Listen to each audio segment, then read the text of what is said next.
देश के 45 लाख केंद्र सरकार के कर्मचारियों और 60 लाख पेंशनर्स के लिए एक बड़ी खबर सामने आई है। 8वें वेतन आयोग का अगर आप भी इंतजार कर रहे थे तो इस वीडियो को ध्यान से सुनना।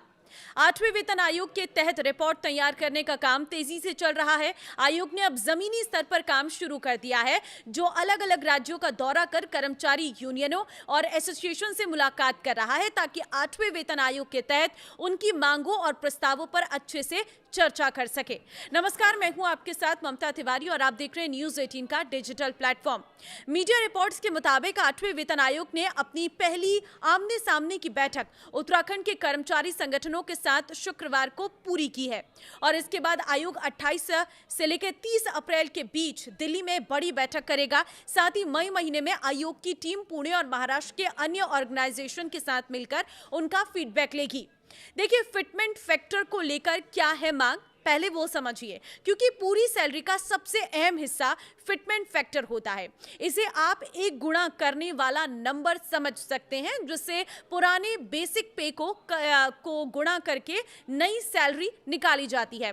7वें वेतन आयोग में फिटमेंट फैक्टर 2.57 था। इसी वजह से न्यूनतम बेसिक सैलरी 7,000 से बढ़कर 18,000 रुपए हुई थी।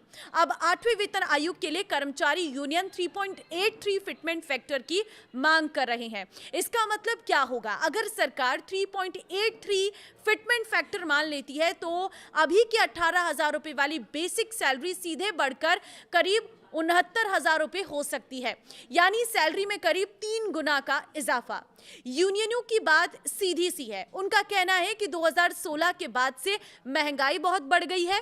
अब घर किराए पर लेना, बच्चों की पढ़ाई, इलाज कराना पहले से कहीं ज्यादा महंगा हो गया है।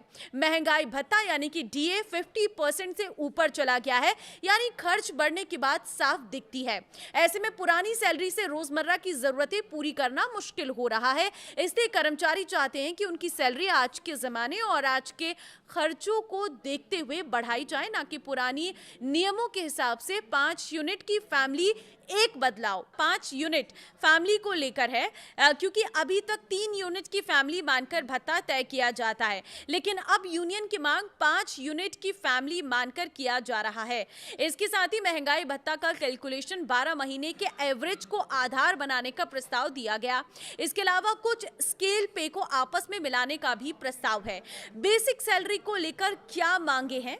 देखिए, वेतन आयोग सिर्फ बेसिक सैलरी ही नहीं, बल्कि transport allowance, TA, house rent allowance, HRA और अन्य सेवा शर्तों की भी समीक्षा कर रहा है।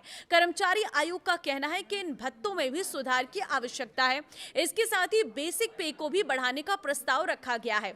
आयोग ने मिनिमम बेसिक पे को 18,000 रुपए से बढ़ाकर 69,000 रुपए करने का प्रस्ताव दिया है।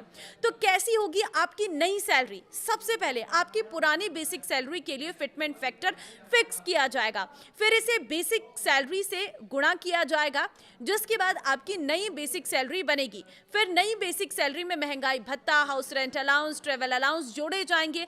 यही वजह है कि फिटमेंट फैक्टर में थोड़ा सा चेंज होने पर भी आपकी हर महीने वाली सैलरी में हजारों रुपए का फर्क पड़ सकता है।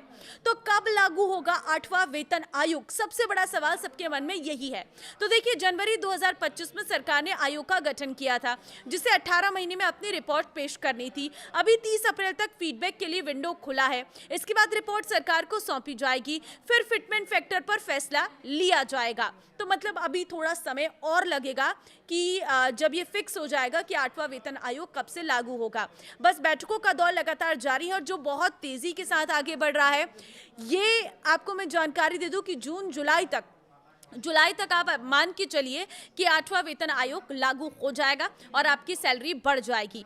आप इस 8वें वेतन आयोग में क्या बदलाव चाहते हैं? आपको क्या लगता है फिटमेंट फैक्टर कितना होना चाहिए? आप कमेंट में अपनी राय दे सकते हैं और इस वीडियो को शेयर कर दीजिए सभी सरकारी कर्मचारी और पेंशनर्स के साथ।